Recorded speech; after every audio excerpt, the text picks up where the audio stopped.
What is going on, everybody? Welcome back to the Awesome Show. Today we're looking at this McFarlane DC Multiverse gaming figure. So in this way, from Injustice 2, we've got Green Arrow and Reverse Flash, so those look really cool. And like I said, they're designs from the Injustice 2 game. And then from Arkham Knight, we have Arkham Knight itself, so he looks really cool, you know, like a different version of Batman, but of course we'll go into his story. And then finally throwing in here, we have the Mega Fig of Killer Croc, so he looks awesome and he's a giant figure, so especially once we get him out, you'll see him compared to those figures towards the end of the video and just see how big he is. I'm super excited for that Killer Croc. So all four of these figures look very cool, so I'm excited to check them out. So let me get them open out of the box and we'll take a look at them together. So let's start off with Green Arrow again from Injustice 2. Of course, his real name is Oliver Queen, and he looks kind of how he usually does, just with better, cooler armor as they did for the Injustice games. So of course, he carries off that look of like Robin Hood, so he's like a modern day Robin Hood design. So he's got the blonde hair, this time all slicked back. It's a nice shorter haircut design, has the green mask there on his face, and then what I always call like the Robin Hood. So he has the little mustache and the goatee, and you can see some stubble there. And then he of course has his mostly green outfit for being Green Arrow, but like I said, it has the modern day like armor designs. So that's cool. Has his like little arrow design with the gold details all around, so you can see gold all the way spread throughout the body there, which looks really cool. Black pants and then green boots down at the bottom. I love the different shades of green, so it's the dark green and the light green. Just all of it looks really cool. This is a really cool looking Green Arrow, but we can do his movement, so his head can twist all the way around. He can look down that far and up that far, so pretty decent movements for the head there. The shoulders can come up to 90. They have the soft shoulder padding, so it just gets out of the way, so it allows it to come up to 90. There's the like little butterfly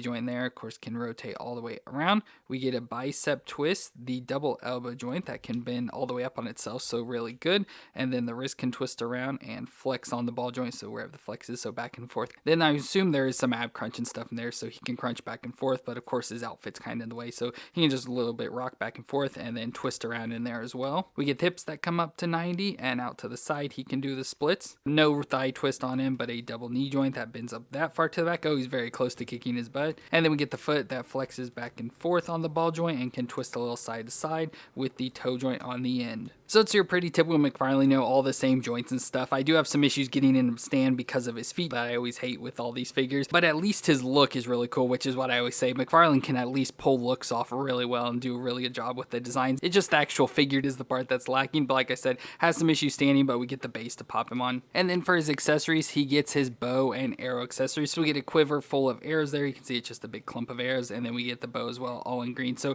not much detail to these. They could have painted them up, add some more design to it, but they just made them solid colors. So with the quiver, we can stick it into his back. So he has the peg there, which unfortunately is skin color, so it sticks out a lot, but thankfully we get a quiver to cover it up. So you can have that stuck in his back now there with all the arrows. So the arrows, like I said, are just a big clump, so all plastic, just same color arrows there of green that we can stick into his quiver. And then we have the bow that we can try and put into his hand. And of course, finally, we have an action figure that can get into like a more proper archery pose, but we don't get any arrows to go with him. We just have the big clump of arrows, but we don't have a single arrow. So like I said, of course, we finally get a figure that can do it, and they don't include an arrow to complete the pose, but that is really cool. And that's one nice thing about these McFarlanes with the extra joints and stuff, that you can actually get pretty close to posing a figure how it's actually supposed to. So that is really cool. So that just makes me really like this figure. And then of course we get his card. So there's a picture of him there from Injustice 2. And on the back it says, "It's been a hard travel road for the Emerald Archer, as this Earth's Oliver Queen gave his life in the fight against the regime. Now as an alternative verse, Ollie steps in to honor that sacrifice. He will join his wife Black Canary in Batman's crusade to set things right."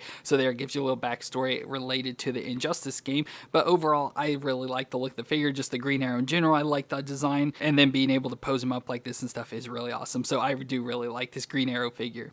And next up, we have Reverse Flash, also from Injustice 2. Of course, real name Eobard Thawne, and the typical story for Eobard is that he's from the future and replicated an experiment, giving him the same powers as Flash, but in Injustice, he's trapped back in time because of the death of an ancestor. So that is how he's present in the current game. And overall, he looks cool. Another awesome outfit design for a character. Like I said, I really liked the Injustice games, playing him, and just seeing the different character designs. So this is another cool one. Of course, mostly all yellow, so he's the Reverse Flash, so he's the reverse colors of Flash. The lightning bolt's going to be reversed, but I like the all yellow with the red outlines all over. It just looks really cool. Red lightning bolts up on his ears and down on his feet as well. And then he's got some silver armor as well, so silver there, like forearm gala pieces up on his shoulders, around his neck. I like that behind the lightning bolt, and then down on his feet as well. But everything else is all yellow, and then the red detail. So he looks pretty cool here. But we can do his movement, so his head can twist all the way around, and he can look down that far and up that far. So not the best movements, but pretty decent. Shoulders can come up to 90. Once again, we have soft armor, so it gets out of the way. So up to 90 with the butterfly butterfly joint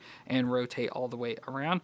We get a bicep twist, the double elbow joint that bends all the way up on itself again, wrist twist around on the ball joint and flex at the split. The up ab crunch right along this line here, so it can crunch back and forth a little bit there and twist around. Now this figure has a little bit like weird awkwardness just with this weird bump on his back, so it kind of makes him look a little bit weird, but it still has the joints in there, and then there is the joint at the waist as well, so it can twist around and a little bit of crunching there as well. The hips can come up close to 90, about that far out to the side, can do the splits. No thigh twist again, but a double knee joint that bends up that far to the back. Ooh, he can kick his own butt. And then the foot can flex back and forth and twist side to side with the toe joint on the end. So pretty much just like the Green Arrow, it's just we can see more of his midsection, but overall the design looks really awesome. It's just the figure's joints as usual. But of course we get the base to put him on, and then we get accessories very similar to Flash. So we have all sorts of like lightning effects. So we have these ones that we can put on like his arms and legs and stuff. So just these pieces that clamp onto him and have the lightning coming off, so we can put this on, as well as the lightning with the ball on the end, which I know last time I couldn't figure out how to get it on him, but I think you're supposed to take and slide this onto his arm and have this at his hand. So I'll have to try that to see if I can get it to work out this time. But let me try and put the lightning on him. So there I got some of the lightning on him. I of course did do a very good job, and I don't think I got it on there properly, but there I just tried to put him in a running pose and tried to put the lightning like he was going to shoot this ball of electricity off. But it looks cool, but like I said, I feel I did something wrong just like the last time. I don't know exactly what I'm supposed to do. It's hard to find pictures of what it's supposed to look like. Overall, I think it looks pretty cool there. But of course we do also have the actual Flash from the Injustice game as well. So now we have Reverse Flash and Flash itself. So there you can see what each of them is supposed to look like there. Of course, have the two enemies fighting off against each other, so that's pretty cool to have both of these for the Injustice game. But overall, I think the Reverse Flash looks pretty cool. And then we got his card there, so there it is from Injustice 2, real name Eobard Thawne, and it says, obsessed with uncovering the secret of super speed, a scientist from the 25th century named Professor Eobard Thawne traveled back in time to meet his idol, the Flash. However, when he learned that he was destined to become a villain and die at the hands of the Scarlet Speedster, Thawne went insane and became the Reverse Flash. The Reverse Flash harnessed the power of negative speed force, which grants him many of the same powers as the Flash, but also allows him to travel back through time. He often uses this ability to travel through time to continuously wreak havoc on the time stream and torment the Flash. So that seems more like just a regular Reverse Flash, nothing particular to this game, but overall I still think he looks pretty cool. I like the outfit design and stuff, so it's probably one of the better looking versions of Reverse Flash there is.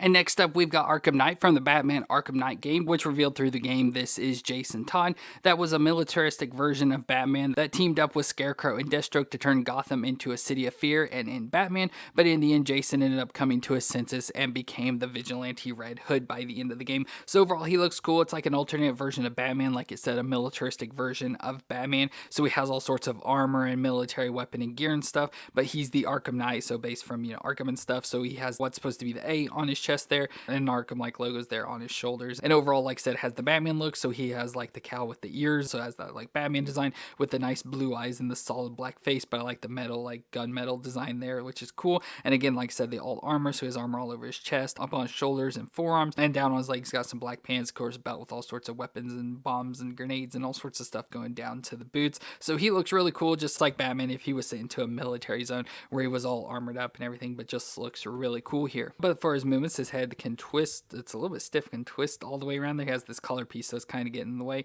and it can look down that far and up that far as well, so not the best movements in the neck. Shoulders can come up to 90, and again has the soft armor, but it's clashing with the other armor pieces, so it can only get up about that far, so pretty much 90, but just a little under. Has the butterfly joint, rotation all the way around, bicep twist, the double elbow joint that bends that far just because of the armor. Wrist can twist around and flex on the ball joint wherever it is. Then we have the upper ab crunch, so crunch back and forth and twist side to side. And then we have the lower crunch at the waist, so crunch a little bit back and forth there and can twist side to side as well. The hips can come close to 90, out to the side that far. Not able to do the splits because of all the pieces. Very little thigh twist, double knee joint that bends that far to the back.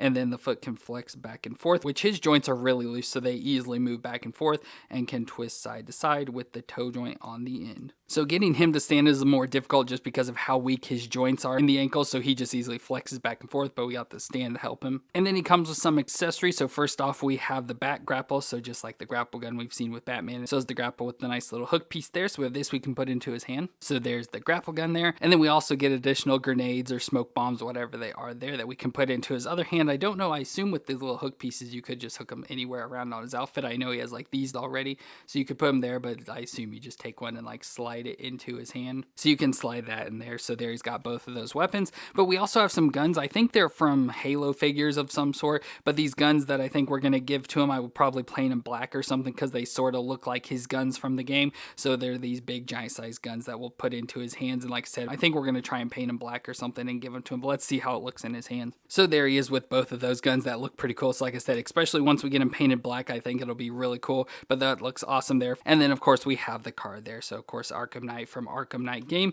And then around on the back says, besides the discovery of a militia training facility in South Africa, virtually nothing is known of the Arkham Knight until he arrives in Gotham City, where he quickly earned himself a fearless reputation amongst the city's leading criminals. Working together with Scarecrow, he was sworn to destroy Batman and will stop at nothing until he's defeated. So pretty similar story to what I already talked about, but overall it looks cool. You know, Arkham Knight is a cool character design, and of course it's just revealed to be Red Hood throughout the game, but overall he does look really cool here in a figure. I just wish his ankles were better because he keeps falling back and forth, but overall he looks really nice. And then of course we do also have Batman from the Arkham Knight game there as well. So there we have those two that can face off, Batman versus Arkham Knight itself. So it's cool to have both of those there together. So Arkham Knight looks really cool here. I love the character design and just a lot about it looks really cool. It's unfortunate with the whole DC Warner Brothers stuff that they can't have guns, so that's why we had to give them these sort of guns. But of course McFarlane did release those munition packs, so if you get those you could probably find some guns, but we thought these looked best for him, like I said, paint in black, and they'd fit pretty well for him. So overall that just looks cool for Arkham Knight.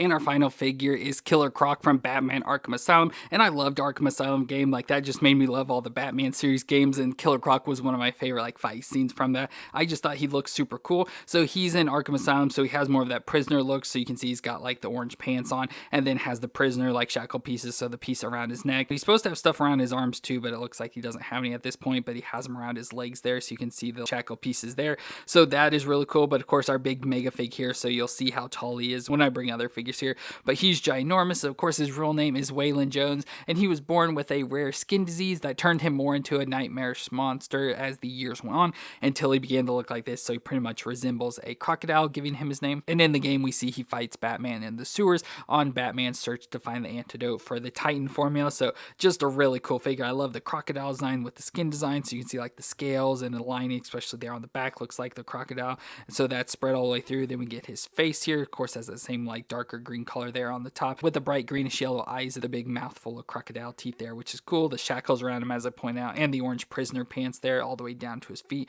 where he's got the long toes with the claws as well as hands there as well that are pretty creepy. So overall, just an awesome looking figure, and just the size of it is enormous, so it kind of fits with how big he was in the game, and this figure just looks amazing. But let's do his movement. So his head there can twist all the way around, and then there's very little movement in it, so it can look up a little bit and down a little bit. So yeah, just very little movements at all in the neck. Then the shoulders can come up to 90 there, and there's no butterfly joint, but there's looseness, so you get a little bit of shaking in there, but they can rotate all the way around. We have a single elbow joint that bends to about 90 there, and there is some rotation in it. And then the wrist can twist around, and this have the actual joints, so it can rock back and forth there where you see it. And then we have the upright crunch, so you can crunch back and forth. It's very hard to give him crunch, so crunch forward and crunch back pretty much there. So just a little bit of rocking back and forth, can twist around there as well. And then I assume he has movements at the hips, so it can rock back and forth a little bit there and twist side to side. Then the hips can come up to 90, out to the side of far. He can do the splits. More of a thigh twist here, so he's got the best one out of any figures, but a double knee joint that bends up that far to the back. And then the foot has very little movements. It just can flex back and forth a little bit there,